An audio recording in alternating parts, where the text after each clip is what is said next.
Hola, buenas tardes.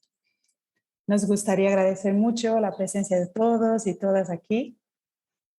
Hoy hablaremos de pesca y de consumo responsable, ¿no? Y de cómo nosotros, apasionados por los océanos, podemos consumir pescado de una manera más sostenible y si eso es posible, ¿no? Esa es la grande pregunta que nos proponemos hoy. Entendiendo que a un nivel de impacto ambiental lo ideal sería un consumo cero, aquí proponemos algunas alternativas, ¿no?, en relación a la proteína animal. Y aquí creemos que puede que una alternativa sea ir por lo menos y mejor, o sea, menos cantidad y mejor calidad y conociendo mejor la procedencia de este consumo. Estoy aquí con Irene Antunes. Hola, Irene. Hola, buenas Irene tardes. del CRAM, del Centro de Rescate de Animales Marinos. Fundesplay y el CRAM han coorganizado este encuentro juntos, ¿no? Y hoy, además de la Irene, que va a traer un poco un contexto de los problemas relacionados a la polución de los océanos, a la sobrepesca, traeremos también unas miradas en relación a posibles soluciones, posibles alternativas. Tenemos la Ana Bosano, que nos va a traer el tema del consumo responsable de la pesca de proximidad y de temporada, y el Ignacy Gairín del IRTA, que nos va a hablar de la acuicultura sostenible como una alternativa también a esta situación, a este contexto. Os comento que este encuentro, como ha dicho, ha sido coorganizado por nosotros de Fundesplay y por el CRAM. Quería agradecer a nuestras compañeras del CRAM por la colaboración en esta organización. Y también que este encuentro, este evento, se enmarca dentro del programa Eat Life de la Unión Europea, ¿no?, que es financiado por el programa LIFE de la Unión Europea. El proyecto Eat Life busca contribuir a alcanzar los objetivos del Pacto Verde Europeo, en concreto la estrategia que se llama de la granja a la mesa, que busca reducir la huella de carbono de los alimentos, garantizar la salud alimentaria y la disponibilidad alimentaria y, en definitiva, garantizar un sistema alimentario más justo, más saludable y más sostenible para todos, ¿no? Paso la palabra a Irene para empezar a contarnos un poco más de este tema, de esta problemática, y después pasamos a la Ana. Gracias, Irene. Nada, muchísimas gracias a vosotros por haber organizado también toda esta charla y espero que todo el contenido que hoy expliquemos os sirva también pues, para el propósito que es al final intentar ayudar a los océanos y a su biodiversidad. Y pues si queréis podemos empezar con mi charla, porque mi charla va sobre todo enfocada a explicaros un poquito cuáles son los impactos actuales que está generando la sobrepesca en los ecosistemas marinos y también cómo nos va a impactar a nosotros mismos, ¿no?, al ser humano.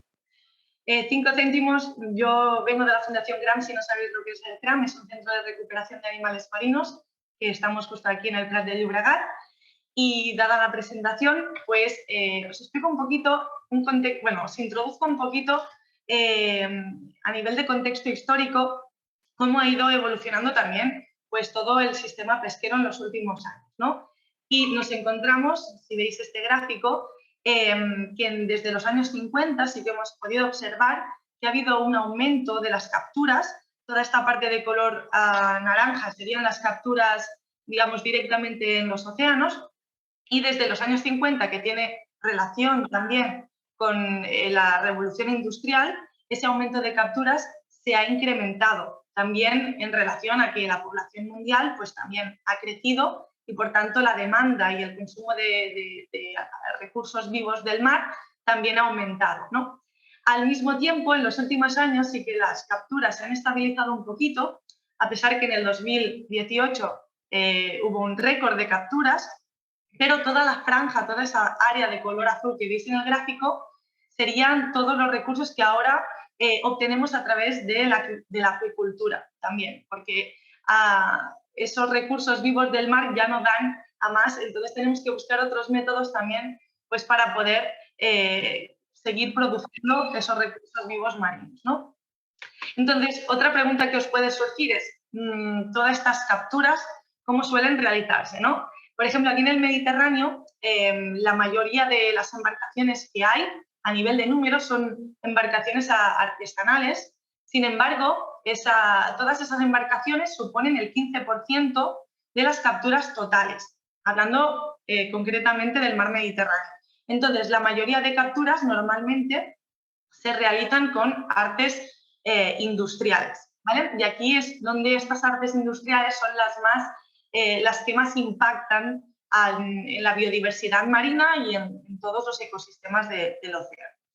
Entonces os voy a explicar un poquito pues, cuáles son las artes, digamos, que mayor impacto generan y qué impactos se están produciendo, ¿no? Entonces, las artes de pesca a día de hoy catalogadas como las que provocan un mayor daño serían todas aquellas artes, por ejemplo, de arrastre, que el arrastre consiste en barcos que, ya lo dice el propio nombre, ¿no? Son barcos que arrastran una red, normalmente lo pueden hacer en el fondo marino. Uy, perdona, se me ha escapado la presentación, aquí. Normalmente son redes que van por el fondo del mar arrastrando para intentar capturar la mayor cantidad de recursos marinos, a pesar de que hay también redes pues, que van por la zona de la superficie. Esas no generan tanto impacto, las que generan más impacto son sobre todo esas redes que arrastran el fondo. Ahora veremos pues, qué impactos generan, ¿no? Y también las artes de trasmayo, que son como redes en forma de portería, para que me entendáis, que pueden llegar a tener muchos metros de distancia, incluso kilómetros, que en estas redes suelen quedarse atrapados las especies que nos interesan y que también tienen un impacto que ahora os comentaré, ¿vale? Entonces, ¿qué impactos negativos pueden generar estas prácticas que estamos usando ahora y que la mayoría de recursos provienen muchas veces de estas artes? Pues, por ejemplo, las capturas incidentales, ¿vale? Es decir, por ejemplo, en las redes de arrastre, muchas cosas de las que pescamos son especies que luego no consumimos. Por ejemplo, en el Mediterráneo se calcula que de un 20 a un 40% de lo que estamos pescando son especies que es considerado descarte, es especies que no vamos a consumir. ¿Y cuál es el problema de esto? ¿No? Pues que al final estamos pescando accidentalmente especies que no queremos y además muchas de ellas también tienen una catalogación, un estado de conservación que no es bueno, ¿vale? Os pongo, por ejemplo, aquí un ejemplo que tuvimos en el 2020, donde se capturó una especie que está protegida, que está en peligro de conservación, de hecho, que es el tiburón peregrino, el segundo tiburón más grande del mundo, así como dato curioso. Pero si os fijáis, por ejemplo, en las especies que al menos aquí en nuestro mar, en el Mediterráneo, son las más capturadas accidentalmente, pues fijaros, ¿no? La mayoría, ¿cuáles son? Pues tiburones, tortugas, delfines, aves marinas, y justamente os he puesto las 6 especies que suelen ser pescadas con más frecuencia, todas tienen un estado de conservación en estado vulnerable, ¿no? En peligro en algunos casos o en peligro crítico. Entonces, claro, lo que está provocando esa pesca es que hay muchas especies que están notando una presión porque sus poblaciones están disminuyendo debido a estas capturas accidentales. Por ejemplo, también aquí en el CRAM, también una de las afectaciones que tiene la fauna este tipo de artes, por ejemplo, nosotros que trabajamos mucho con tortugas marinas, hay muchos animales que capturamos accidentalmente que padecen algunos problemas también internos, como pueden ser los síndromes de descompresión, ¿vale? Por ejemplo, en tortugas, nosotros trabajamos mucho con este problema porque al ser capturadas a una cierta profundidad y ser arrastradas, esto hablo de las artes de arrastre, ¿no? Al ser capturadas a cierta profundidad y subirlas muy rápido hacia la superficie, no les da tiempo a hacer un cambio de presión, ¿de acuerdo? Y entonces se les llena el cuerpo de nitrógeno. Entonces, aquí en Cataluña, antiguamente, por ejemplo,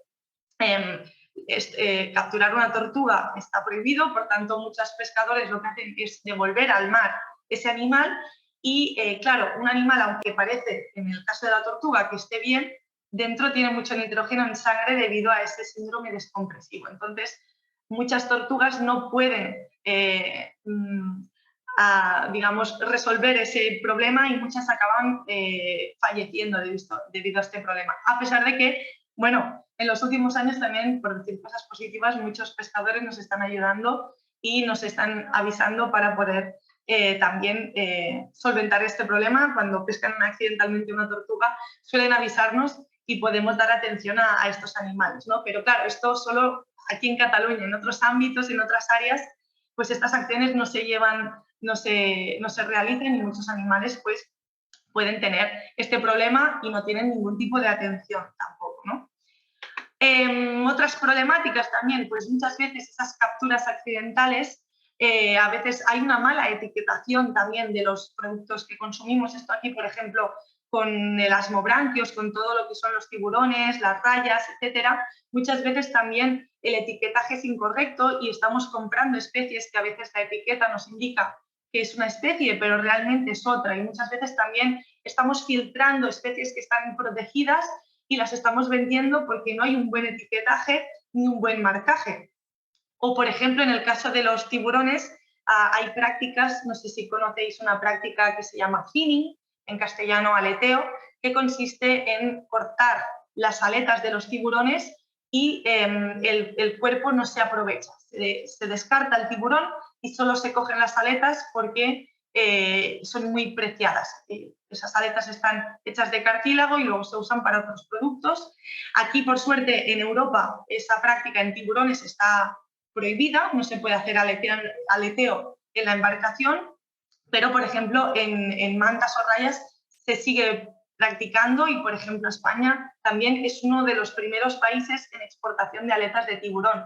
Y aquí en el Mediterráneo, el 90% de las poblaciones de tiburón en los últimos 50 años ha disminuido más de un 90%. Además, son especies muy vulnerables y muchas de ellas van a tardar también muchos años en poderse reproducir y poder, digamos, recuperar las poblaciones. Entonces, también el ritmo de captura es también un problema. Estamos capturando más rápido de lo que estas especies les da tiempo a recuperarse. Dicho esto, también hay otros problemas, como por ejemplo la captura de juveniles, ¿no? Como he dicho, de animales que no llegan al marcaje. En muchas áreas, estoy hablando de nivel mundial, evidentemente hay países que tienen una legislación más estricta en esto. Aquí en España, por ejemplo, no podemos capturar especies, muchas de ellas que no lleguen a un tamaño indicado, porque es el mismo problema. Si pescamos animales que son jóvenes, luego no vamos a tener futuras generaciones, ¿no?, de estas especies, entonces va a ser más problemático para la supervivencia de esas especies. Otro de los problemas también, perdona si voy un poco rápido porque hay muchos impactos, pero también, por ejemplo, las redes de fondo, de arrastre, lo que hacen es arrastrar literalmente el suelo marino. Entonces, eso también es un problema para todas las especies o todos los ecosistemas bentónicos del fondo marino, porque también arrasan con esas zonas. Entonces, afortunadamente, también toda la legislación pesquera ha ido evolucionando. Hay muchas zonas que a día de hoy están protegidas, como pueden ser, por ejemplo, praderías de fanerógamas marinas, de plantas marinas, como es la posidonia. Ahí os he dejado una pequeña imagen, ¿vale? Pero eso también es un problema, porque el destruir esos fondos también hace que todas las especies que viven en esos ecosistemas pues se vean afectadas, ¿no? Por otra parte, también he hablado un poquito ahora de los impactos, sobre todo del arrastre, pero, por ejemplo, os he dicho antes que las redes de trasmayo, que son esas redes alargadas, el problema, sobre todo, de estas técnicas es que muchas veces estas redes quedan a la deriva si hay algún incidente, y son redes muy grandes que también pueden provocar impactos como los enredos, ¿no? Animales que se quedan atrapados en esos residuos pesqueros y que pueden provocar afectaciones, como aquí veis, por ejemplo, esta imagen es la cola de un cachalote que se encontró en Italia, pues toda la cola atrapada en esa red.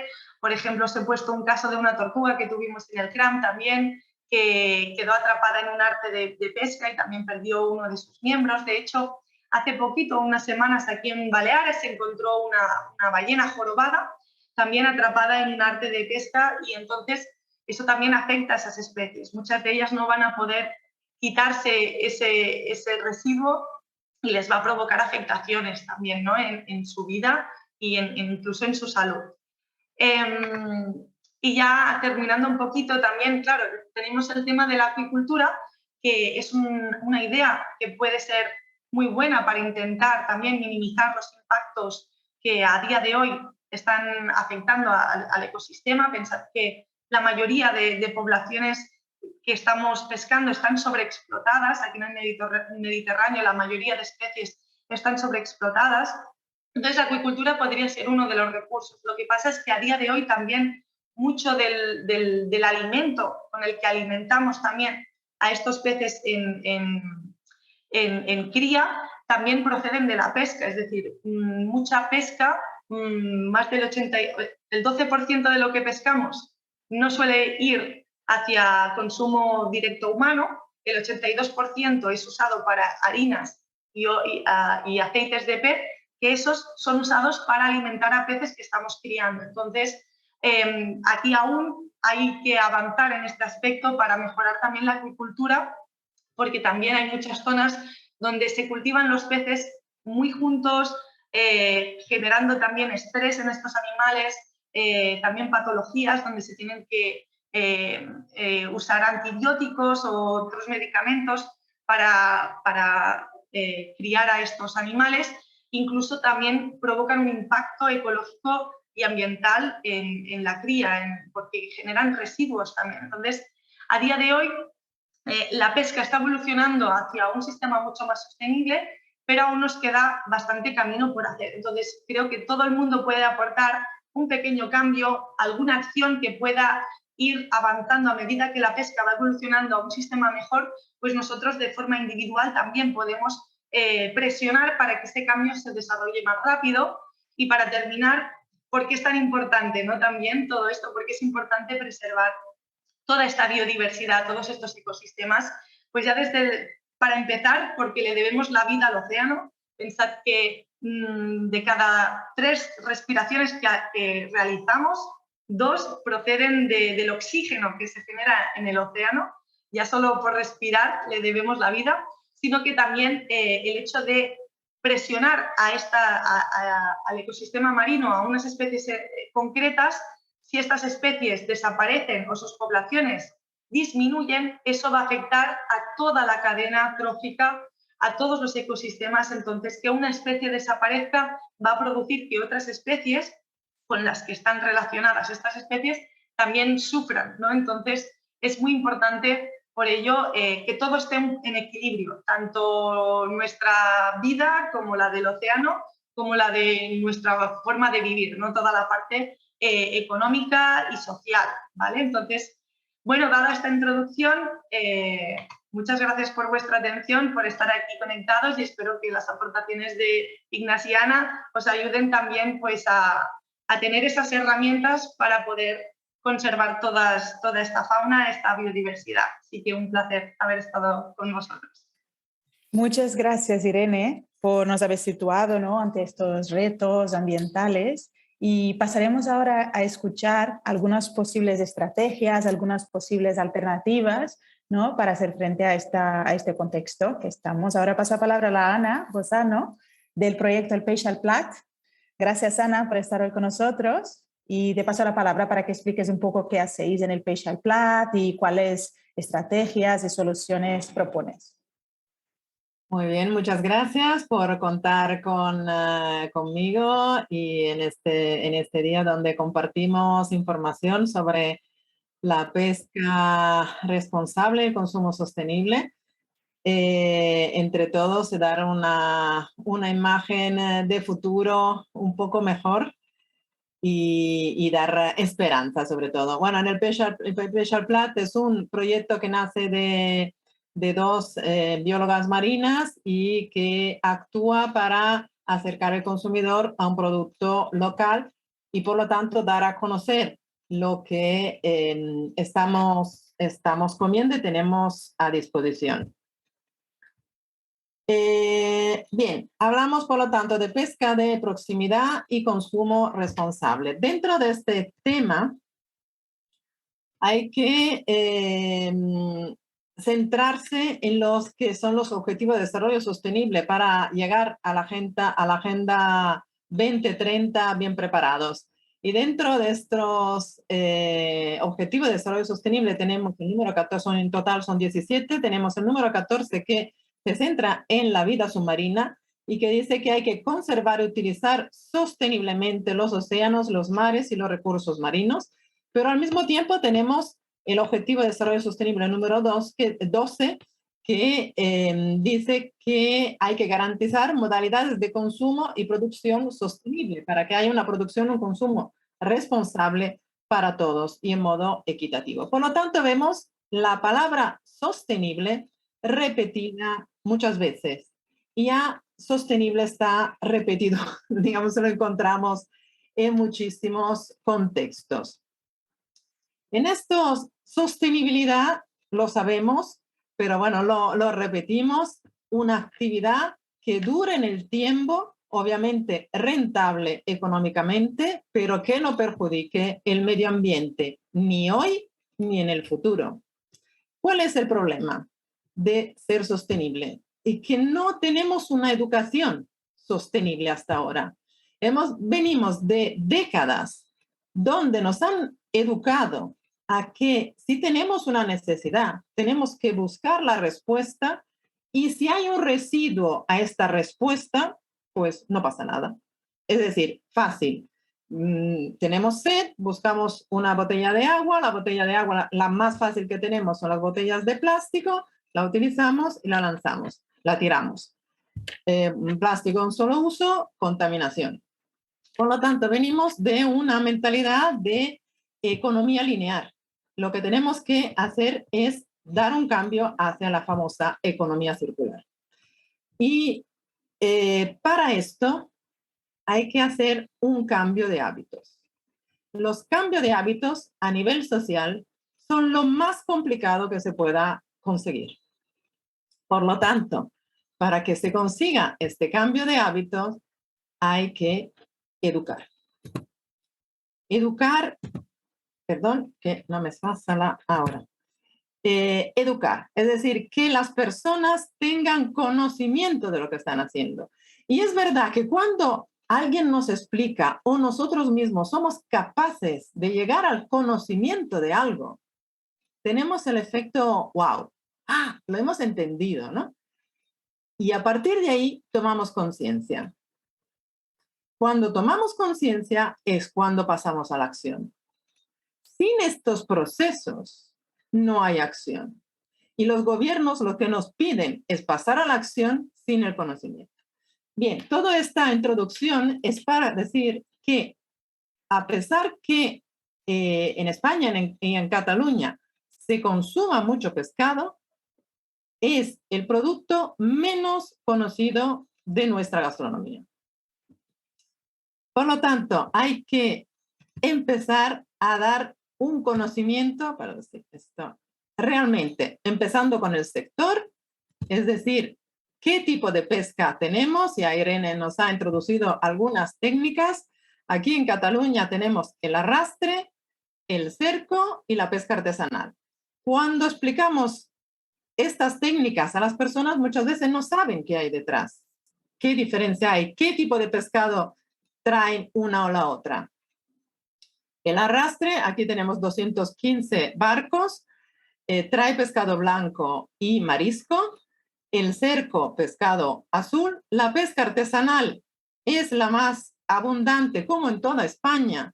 Representa, como también ha dicho Irene, una parte importante de la flota, pero obviamente traen mucho menos pescado, porque en la pesca artesanal al ser barcos pequeños, no pueden capturar grandes cantidades, por lo tanto van a individuos grandes y menos abundante, menos número de personas, menos número de pescado. Por lo tanto, ya introduciendo esto, tenemos el sector, por lo tanto, el consumidor, sigo dándole a otra flecha, el consumidor necesita conocer de dónde procede el producto para ser responsable. ¿Cómo creamos un consumidor responsable si no creamos conocimiento? Pero al mismo tiempo el sector tiene que ser consciente del cambio que está sufriendo la sociedad hacia un consumo que quiere ir a un consumo más responsable. Por lo tanto, tenemos que tener una conexión de conocimiento, conciencia y acción circular, de un lado hacia otro. Bien, A pesar de esto, en Cataluña tenemos la evolución de las capturas de pescado y marisco que evidentemente aquí estamos en el 2021, empezamos en el 2000, los últimos 20 años a nivel de todas las lonjas catalanas, esto es la suma de todas las lonjas catalanas, prácticamente se desembarca la mitad de pescado. Por lo tanto, es evidente que tenemos menos pescado disponible. Pero en el año 2020, las capturas de la flota catalana representaron el 16,5% del producto pesquero fresco que se consume en Cataluña y solo el 11% del consumo de la totalidad de productos pesqueros. Es decir, tenemos poco y además lo conocemos poco, lo consumimos poco. A pesar de que el promedio de consumo por persona es de 25 kilos por año, que está un poquito por encima de la media europea, que son en 21, 23 kilos. ¿Por qué tenemos este desajuste? Por la falta de conocimiento. ¿Cuántas especies consumimos? Si nosotros nos paramos a pensar cuántas especies estamos habitualmente consumiendo, es difícil. Espero que haya alguien que sí, pero es difícil que se superen las 10 especies. Siempre. Es decir, tenemos las 10 especies más o menos comunes, que son el rape, la merluza, la sardina, el boquerón y poca cosa más. Y entre estas 10 especies siempre está el salmón y el bacalao, que son dos especies que no existen en el Mediterráneo. El bacalao hace parte ya de la cultura gastronómica general española y catalana, pero el salmón no. Entonces, ¿por qué vamos a comer salmón cuando tenemos en realidad, este es el póster que nosotros enseñamos durante nuestras visitas guiadas a la Cofradía de Pescadores de Barcelona, que hacemos habitualmente cuando hay personas que la requieren, y enseñamos que hay mínimo 50 especies comunes, pero en total el mar catalán proporciona 150 especies a lo largo del año. Es decir, de 10 especies tenemos 150. De estas 150, en nuestras pescaderías llegan unas 60. Pero de estas 60 siempre se comen las mismas 10. No, 8, porque el bacalao y el salmón van aparte. También tenemos que saber que el pescado, no todas las especies, pero algunas de ellas tienen temporada. Y la Generalitat nos proporciona un calendario para la temporada de algunas especies. Algunas, por ejemplo, como la maira, que es la bacaladilla, la tenemos todo el año prácticamente. Otras, en cambio, tienen temporada muy concreta, como el langostino o como el bonito, que está empezando ahora a verse en las lonjas. Es decir, lo tenemos abundante a partir de agosto o septiembre, pero a principio de verano empieza ya a aparecer. En las escuelas se hace la semana de la fruta, la semana de la verdura, la semana del pescado, ¿no? Es decir, ¿cómo creamos consumidores responsables si no educamos las siguientes generaciones que están subiendo? Esto es importante, yo creo, para realmente dar un cambio. Los cambios en las costumbres sociales requieren décadas, pero tenemos que empezar ya, si la queremos ver, ¿no? Otra cosa importante es el tamaño. El tamaño sí importa, ¿no? Aquí hacemos un poco de juego con esta frase, pero espero que con esta frase sí que os quede más impresa en la problemática de la talla mínima de consumo, porque como decía Irene, realmente necesitamos comer pescados que se haya producido por lo menos una vez. Otra cosa que hacemos siempre en nuestras visitas es enseñar una regla de la Comunidad Europea, que es esta, donde aparecen muchas de las especies locales. Recordamos que para elegir la talla mínima de consumo, tenemos que ir a una regla que sea local. No sirve mirar la del Atlántico, la del Pacífico o la de otros sitios, porque realmente, aunque sea la misma especie, el crecimiento es diferente y el momento de reproducción es diferente. Por lo tanto, esta es una donde tenemos las especies locales y, por ejemplo, podemos ver que el boquerón lo tenemos que comer a partir de 9 centímetros. La sardina a partir de 11. La merluza a partir de 20. Es decir, esa merlucita pequeñita en el frito que muchas veces en los restaurantes es un crimen. Y ya está, no hay otra palabra. Hablando de merluza, y hago un pequeño inciso, la merluza es la especie más sobreexplotada de todo el Mediterráneo. Y España es el primer consumidor de merluza de toda Europa. Es decir, tenemos vida más allá de la merluza. Cierro el inciso.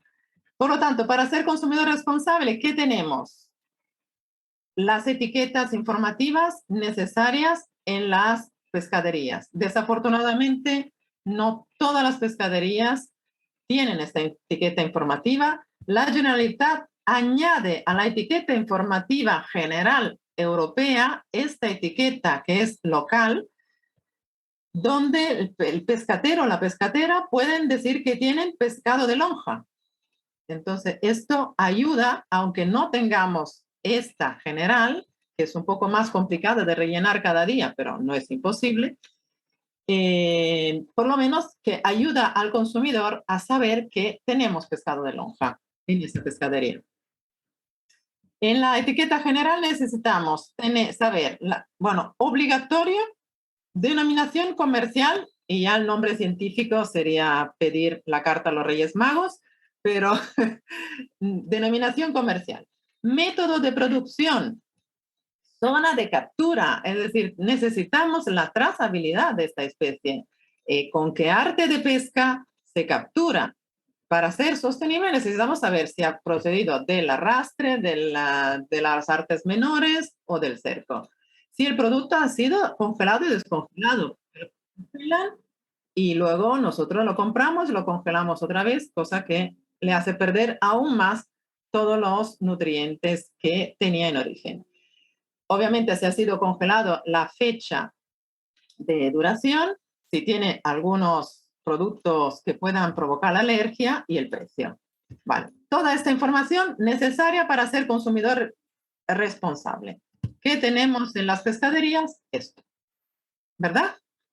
Esta es la imagen más habitual de una pescadería. Es decir, el nombre escrito a mano que a veces ni se entiende lo que es y el precio. Y algunas veces incluso ni siquiera el nombre de la especie, el nombre común, porque aquí no sé si lo conseguís leer, pone filete. Esta es la perca del Nilo en concreto, y aquí también vuelve a poner filete, y este es el panga.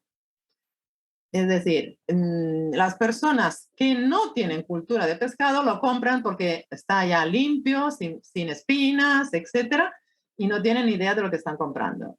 Esto es un fraude y nosotros, sin educación, caemos y ya está. Entonces, al no tener educación en el producto, cuando preguntamos cuáles son los aspectos que condicionan a una persona a comprar pescado, el primer aspecto es el precio. Pero luego, si nos paramos a pensar, nosotros gastamos en otras cosas una cantidad muy superior a lo que gastamos en alimentación, sabiendo, por ejemplo, que en tecnología vamos a comprar un producto que tiene obsolescencia programada. En 2 años o 3 años lo tiraremos y gastamos cientos de euros. Ahí nadie dice nada. Pero si una merluza vale 25 euros, es cara. ¿Cuál es la diferencia? Que en un caso nos han metido una cierta publicidad y en el otro no nos han metido la educación. Y aquí, por lo menos, claro, sería mejor gastarse ese dinero en alimentación sostenible y sana para nosotros. La esperanza viene de estas rayitas naranjas. donde el 26% de las personas dice que están interesados en productos de proximidad. Muy bien. Y el 16% sabe que existe producto de lonja. Por lo tanto, nuestro objetivo, tanto como Peixalplat como educadores en general, es hacer subir este valor hasta aquí, por lo menos. Es decir, juntar las personas que quieren producto de proximidad con las que son conscientes ya del producto de lonja. Por lo tanto, sumamos esto y llegamos al 40 y algo %. Es decir, estamos justo por debajo. Y la otra es educar a que si un pescado es barato, algún problema tenemos. Porque ir a pescar es un trabajo muy duro. Por lo tanto, lo tenemos que pagar. Los pescadores están en el mar 12 horas con cualquier condiciones de tiempo. Este es un producto que se tiene que pagar. Es la última proteína salvaje que tenemos. Si no protegemos y estamos dispuestos a pagar por eso, ¿para qué estamos dispuestos a pagar? Estas son preguntas que nos tenemos que hacer como sociedad. Considerando que tenemos además opciones baratas. Las especies invasoras, no nos asustemos porque no todas las especies invasoras, el Mediterráneo está recibiendo muchas especies invasoras, no todas son malas, todo lo contrario. Tenemos el SPEC, no es una especie súper abundante, pero entró hace 10 años, 20 años ya, desde Suez y se ha acoplado perfectamente el SPEC, perdón, es el barracuda del Mediterráneo. El Mediterráneo ya tenía su especie, que es esta, endémica, y en cambio esta es la especie invasora. Se ha acoplado perfectamente, viven en equilibrio y son las dos comestibles y son muy buenas. Es decir, antes se llamaba la merluza de los pobres. Es decir, tiene la consistencia más o menos de la merluza sin ser tan cara como la merluza. Por lo tanto, si en la pescadería encontramos la barracuda, lo podemos comprar, lo tendríamos que comprar y consumir libremente. Otra especie, bueno, aquí tenemos un pescadero que ya lo pone y lo intenta vender. Otra especie interesante que aún es barata es el cangrejo azul, una especie invasora que entró hace 10 años y que puso de rodillas hace 4 o 5 años los pescadores del Delta del Ebro, porque entró, es súper grande, agresiva y se cargó prácticamente todos los cangrejos locales. No podemos hacer nada contra esta especie. Lo único que podemos hacer es comerla. Y de hecho... Un poquito el tiempo, si podemos empezar a cerrar para no alargar. Vale, entonces me paso de la otra. Espera que no tengo ya la... Vale. La última cosa que sí que quería remarcar era la huella ecológica que deja el consumo de pescado, que es bastante más baja que todos los consumos de otros productos, menos el de la acuicultura de bivalvos, que es aún más sostenible, pero que seguramente dejaremos el tema para el siguiente ponente. Entonces, no nos tenemos que comer el mundo como aquí, porque el modelo alimentario que tenemos es responsable del 37 hasta 37% de las emisiones de gases a efecto invernadero, pero la ciencia nos dice que el coste de carbono se reduciría si comemos pescado salvaje y mejillones y ostras porque son muy eco-friendly. Así que, nada, llego a la conclusión. Recordamos que detrás de un plato de pescado hay personas, hay biodiversidad, hay un océano que, como decía Irene, nos proporciona el oxígeno que estamos respirando y, por lo tanto, un consumo responsable de estos productos ayuda en todo este contexto, además de nuestra salud. Así que muchas gracias para escucharnos. Genial, Ana, muchísimas gracias a ti. Finalmente paso la palabra a Ignasi Gairín, que es investigador del IRTA y que nos hablará un poco de la acuicultura sostenible como una alternativa para el consumo de pescado y para afrontar estos retos. Ignasi, te paso la palabra. Gracias. Buenas tardes. Muchas gracias por la invitación que nos habéis hecho al IRTA a poder colaborar en este ciclo de conferencias que habéis organizado. Y la verdad que me gustaría pues, poder también dar el punto que puede añadir la acuicultura en un desarrollo de una proteína que sea sostenible, que ocupa el medio marino, que no olvidemos que es un medio que prácticamente las personas pues, lo ocupamos poco. Y entonces, pues aquí baso mi intervención. De acuerdo. A ver, miremos un poco números y veamos que la población mundial en qué manera está subiendo y cuál es la que se puede esperar para el año 2050. Eso tendremos que alimentarlo y creo que la acuicultura puede estar dando parte de la solución a la alimentación de ese número de personas. Se considera en torno el 75%, como han dicho mis compañeras, de las especies no le estamos dando el valor a que esa sobreexplotación puede llevarla a unos límites de que puedan estar en un riesgo ya de poder llevarla a la desaparición. Pero ¿qué pasa en contrapartida? Nos han vendido que comer pescado es muy sano y por lo tanto esa demanda de pescado ha subido se ha doblado en los últimos 30 años.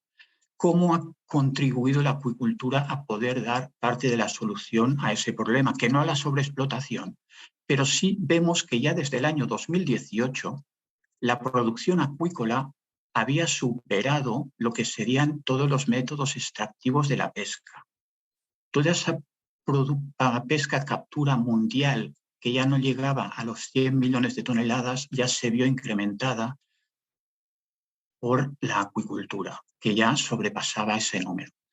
Esa acuicultura nos está proveyendo de una proteína saludable, de calidad, estable en el mercado, podemos disponer de ella muy continuamente en los mercados, la podemos encontrar, y también a unos precios razonables. Marc, te pediré que me pases tú las diapositivas porque he tenido un problema con el sistema que nos has enviado, por favor. Gracias. No olvidemos también algo muy importante que sí que quisiera dar esa enorme hándicap que nos podemos encontrar. Estudiábamos lo que era la pirámide de la cadena trófica y quiénes están más abajo y quiénes están más arriba. Estamos ya viendo unos productos derivados del fitoplancton, estamos viendo la espirulina, nos están diciendo nombres, es ese tipo de productos que ya estamos pudiendo encontrar en el mercado, y también ya las algas. Esas algas no solo las podemos aplicar a nivel de alimentación, sino también la biomedicina está encontrando aplicaciones a nivel de moléculas anticancerígenas. Podemos también encontrar algas que facilitan la cicatrización de heridas, incluso con propiedades antimicrobianas ante esas soluciones de continuidad, que además de estar ayudando a la cicatrización, evitan la infección de esas heridas. Y ahora nos vamos a los bivalvos y el zooplancton. Yo estoy en la zona del delta del Ebro y es la mayor producción de bivalvos que tenemos en el Estado español a nivel mediterráneo. La mayor productora a nivel español es Galicia, pero el delta del Ebro sería la segunda región a nivel de producción de bivalvos. El bivalvo, un alimento muy sostenible, un alimento que come lo que encuentra en el agua mediante la filtración. Después saldrá en una tabla donde podremos ver la enorme importancia que tiene el volumen de bivalvos que se están consumiendo provenientes de la acuicultura, un sistema muy sostenible con el medio ambiente. Siguiente tema, peces omnívoros, por favor. Aquí sí que tendremos que hacer pedagogía y educación para no siempre ir a morir a las especies que han comentado mis compañeras. Esos peces omnívoros que ya no solo comen proteína y harina de pescado, sino que se quedan en ese eslabón intermedio. Aquí está la fotografía de los mugílidos, ya empiezan a verse productos de este tipo en los mercados, pero España como país estamos bastante atrasados en cuanto a consumo de pescado de este tipo omnívoro y no tan carnívoro, que son los que cito en cuarto lugar. La mayoría de las granjas que tenemos en el medio marino, estamos viendo doradas, estamos viendo lubinas, estamos viendo corvinas, pero esos son ya un poco más abajo de la cadena alimentaria, por lo tanto, como decían mis compañeros, en parte, y ahora podré explicarlo un poco mejor, en parte sí comen harina y aceite de pescado, pero también las casas de pienso han hecho unos enormes esfuerzos para que esa dependencia de la alimentación de las doradas, de las corvinas y de las lubinas cada vez tenga una menor dependencia de lo que serían las harinas y aceites de pescado provenientes de la pesca extractiva. Y en último lugar, ya he citado el atún, que bueno, el atún pues ya sí, evidentemente, de momento está comiendo alimento descongelado, entonces están comiendo peces de forma directa. A la siguiente, por favor, Mar. Pues la gráfica que os quería, la tabla que os quería comentar. Fijaros la enorme importancia que tienen los bivalvos a nivel de la producción global del Estado español. El mejillón, la enorme importancia desde Galicia y también la contribución que tenemos desde el Delta del Ebro, la almeja y la ostra. ¿De acuerdo? Habéis citado, y ahora me viene a cuento, el cangrejo azul.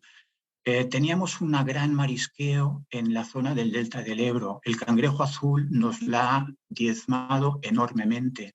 Prácticamente la almeja, el berberecho, esas especies que están bajo la arena a un nivel más superficial, el cangrejo azul nos las ha esquilmado y esos pescadores que tenían ese recurso han pasado a aprovechar la oportunidad de poder pescar cangrejo azul. La que quizá no se ha visto tan afectada es la navaja, porque la navaja está en el mismo sustrato, pero está un poco más profunda en la arena, entonces el cangrejo azul no llega a poder depredarla con la misma facilidad que la almeja y el berberecho. Empecemos a hablar después de los bivalvos, de las especies de peces que se están cultivando, la lubina, el atún, el rodaballo, la dorada, la corvina, el lenguado, que ha hecho un gran incremento en los últimos años, la anguila, los mucílidos que estamos reclamando que con pedagogía y educación vaya también ese mercado ampliándose a más hogares, la seriola, que es una nueva incorporación también, que es un pescado bastante eficaz, y evidentemente no me puedo olvidar de la trucha de río de aguas continentales.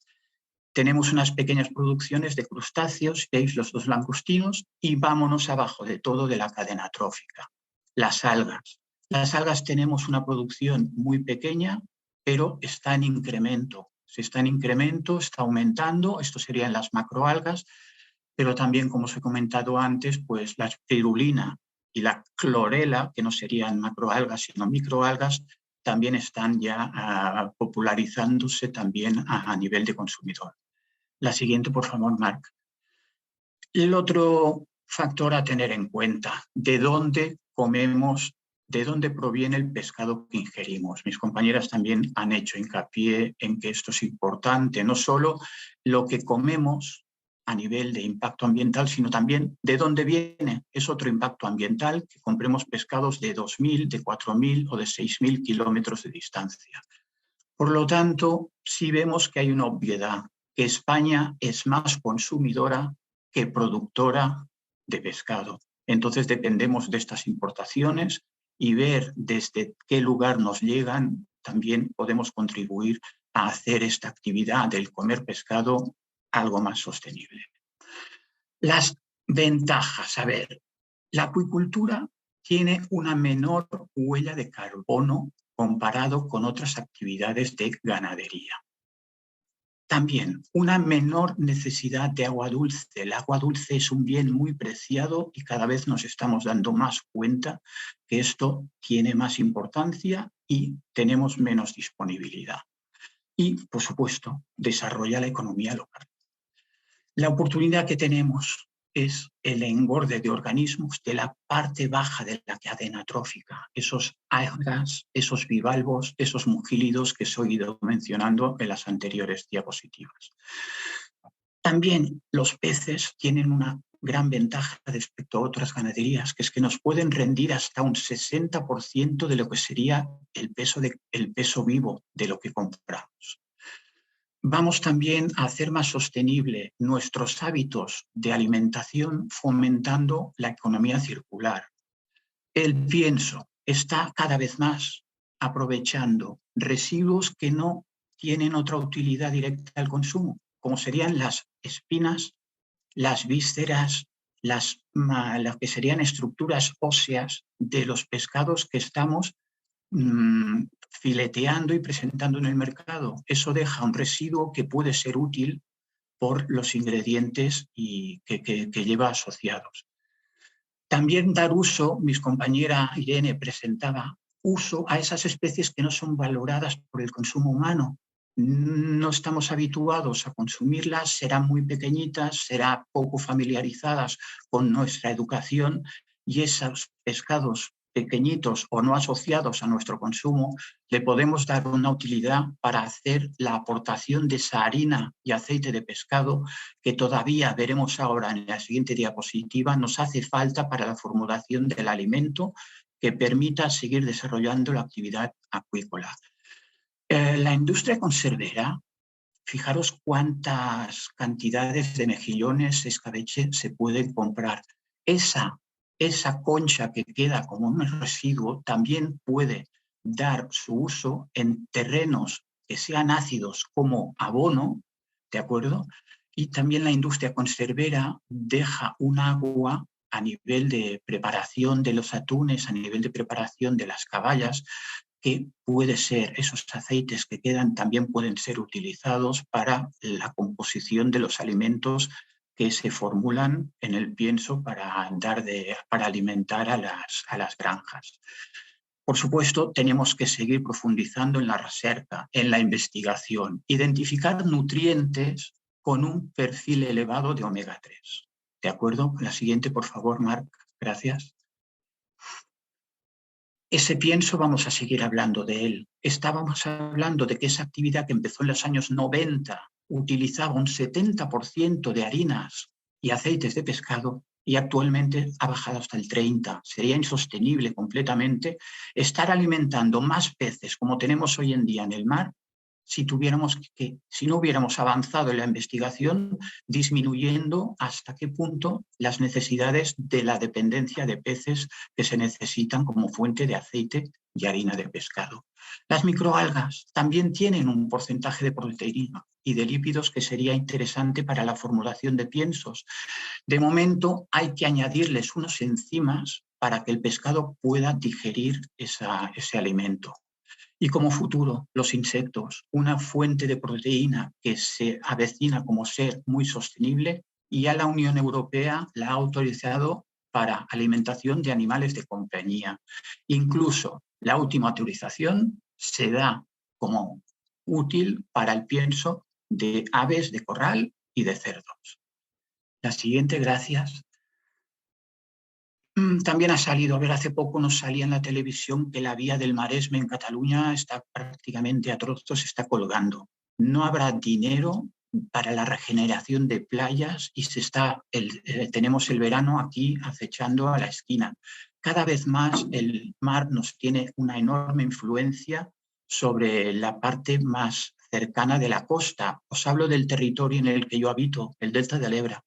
Si os acordáis del temporal que nos vino el Gloria, 4.000 hectáreas. 4.000 hectáreas de terreno fueron inundadas. Esas 4.000 hectáreas que fueron inundadas en su momento, cada vez parece que hay menos cantidad de temporales, pero son mucho más fuertes.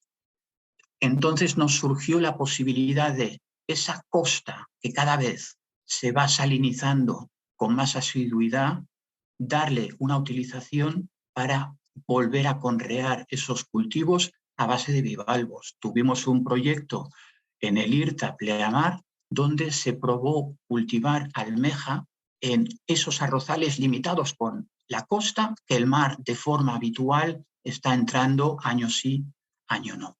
No solo para hacer almeja porque el mar entra, sino que, como os he comentado, el cangrejo azul nos ha diezmado enormemente lo que serían las capturas de los bivalvos. También ese cultivo en mar abierto de las jaulas, yo creo que nos ha ofrecido una enorme posibilidad de cómo abastecer los mercados de la demanda que nos da la sociedad de disponer de un pescado fresco, nutritivo y de muy alta calidad. ¿De acuerdo? Entonces, a veces eso de los impactos, por favor, cambiémonos de sitio, vayámonos al medio del mar y miremos cuánto impacto no hemos hecho nosotros en la costa si cambiamos nuestro prisma y nos vamos al medio del mar mirando hacia toda la línea costera que hemos dejado.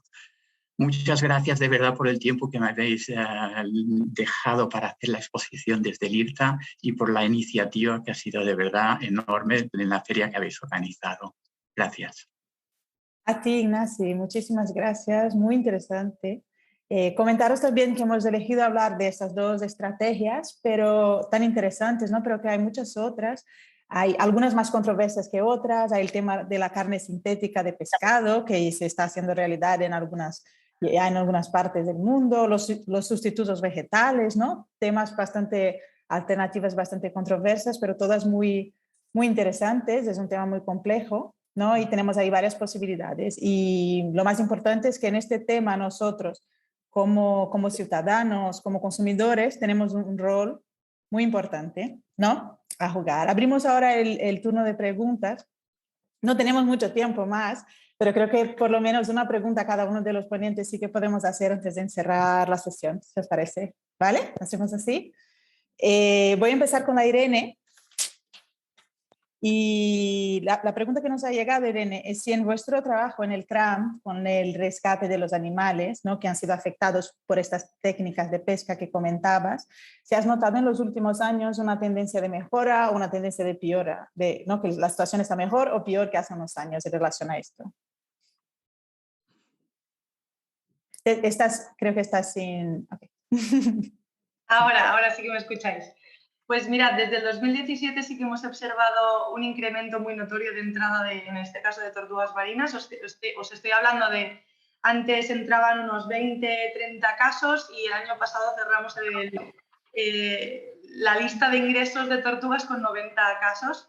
Pero eso sobre todo se debe a que tortugas accidentalmente se han pescado desde siempre, pero nosotros encendimos en esa época un proyecto de concienciación a los pescadores para cuando pescaran una tortuga que no hubiese una penalización, porque como es un animal protegido, si lo pescan accidentalmente y lo detectan pues las autoridades, pueden penalizar al pescador. Entonces, llamando a 112, con una colaboración logramos que si llamaban al 112 cuando pescaran una tortuga, no había penalización, simplemente íbamos a buscar la tortuga, la recuperábamos, incluso como colaboramos con una marca de vinos, pues le dábamos un vino al pescador y él nos daba la tortuga. Entonces eso ayudó mucho a que el sector pesquero colaborara en la protección de estos animales. Entonces ese incremento no es tanto, no tenemos datos para poder confirmar que es porque hay más pesca o lo que sea, sino simplemente porque el sector pesquero está colaborando más con nosotros. De hecho,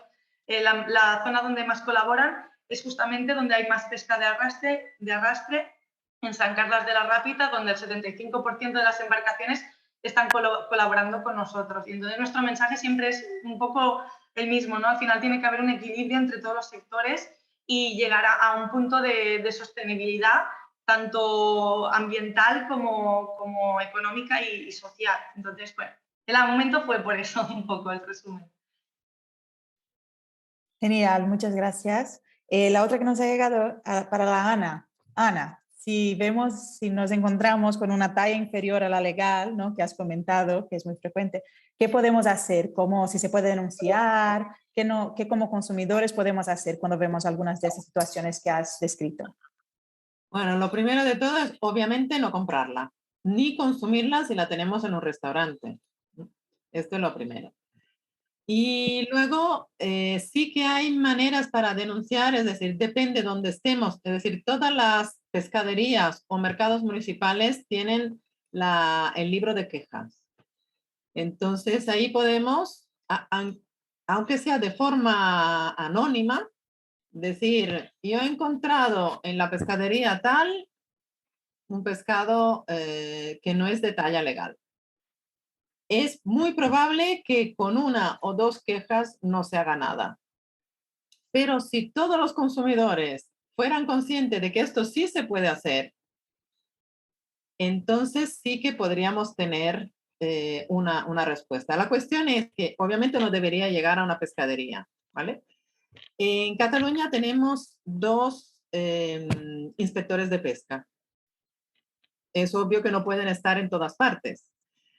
Y hay mucho más problemas de pesca ilegal en el origen que no, digamos, hay fraude sí en las pescaderías, pero hay problemas de pesca ilegal, de pesca de especies que no se deberían pescar, etc. Por lo tanto, los inspectores están más al origen, digamos, más en contacto con los pescadores, que no es que se porten mal siempre, es decir, no es que todos sean malos, todo lo contrario, pero hay algunos que realmente no se acaban de portar bien, por lo tanto se necesita siempre una cierta presencia para evitar que salga de forma ilegal los individuos inmaduros. Y en cambio, si llega, luego, obviamente, si ellos lo pesan, es decir, la responsabilidad es del consumidor. Es decir, siempre que haya un consumidor que consume, habrá alguien que va a buscar ese producto. Si nadie lo consume, pues nadie va a ir a buscar porque no hay una economía detrás. Por lo tanto, realmente lo primero que hay que hacer es no pedirla, no consumirla, no, y si nos la traen, decir, no, por favor, gracias, no. Sé que este es un cambio de costumbres y esto será difícil que se dé rápidamente, pero es esta la responsabilidad, tomar la conciencia como consumidor que tenemos este poder en mano para poderlo hacer. Así que esto sería. Genial, muchas gracias. Ignasi, queríamos preguntarte si puedes comentar un poco el tema del consumo de agua, de algas, del consumo humano de algas, que en tu tabla todavía es un porcentaje muy pequeño, ¿no? Pero si es una alternativa más sostenible, si se podría... Por supuesto, ¿no? las algas son unas grandes captadoras del carbono, del CO2 que tenemos en la atmósfera. Están contribuyendo enormemente a que el proceso de acidificación que se está viendo no sea mucho más acentuado. Entonces, sí, tenemos estas dos autorizadas a nivel de microalgas, la clorela y la espirulina, pero también a macroalgas ya se está hablando de la urba como la lechuga de mar. Entonces, sí, evidentemente, yo creo que esto poco a poco lo podremos ir a... El wakame, hemos estado comiendo algas que venían de bastante más lejos y ya surge esa posibilidad de empezar a hacerlas. El Delta del Ebro tuvimos unas jornadas de acuicultura sostenible justamente hablando solamente de algas. Esa jornada la organizó el Ayuntamiento de Sant Carles de la Ràpita en Tarragona y solo se tocó ese tema en toda la jornada. ¿Cómo? Que óptimo es el Delta del Ebro como zona productora para algas y también se identificó a nivel de Cataluña la zona de la Bahía de Rosas. Me gustaría una pequeña cosa, un inciso para dejar bastante claro el tema. A ver, los que menos interesados están en que los peces estén estresados, porque eso los hace más vulnerables, porque los inmunodeprime, generan menos defensas y pueden enfermar, somos los propios acuicultores. El que el pescado esté en unas buenas condiciones y no apretarlo demasiado, ir con cuidado cuando hacemos un despesque de nuestra jaula, nuestro corral, somos nosotros mismos los que vamos con el máximo cuidado. Las rozaduras de excesos en densidad de pescado en una jaula, en un preengorde, también ocasiona esas heridas, esa erosión de mucus que pasan a poder ser colonizados por bacterias. A pesar de eso, cuando eso sucede y solo bajo prescripción veterinaria, porque antes se ha hecho un cultivo de esa población de peces cuando están en estado moribundo, se ha identificado al patógeno y solo por prescripción veterinaria nos harán una receta para alimentar esa población de peces. ¿Cuántos peces hay? ¿Qué biomasa representan? Para poderlos alimentar durante el periodo prescrito que el veterinario considere. 1 semana, 10 días. A posteriori, cualquier ganadería está muy vigilada por los departamentos de sanidad.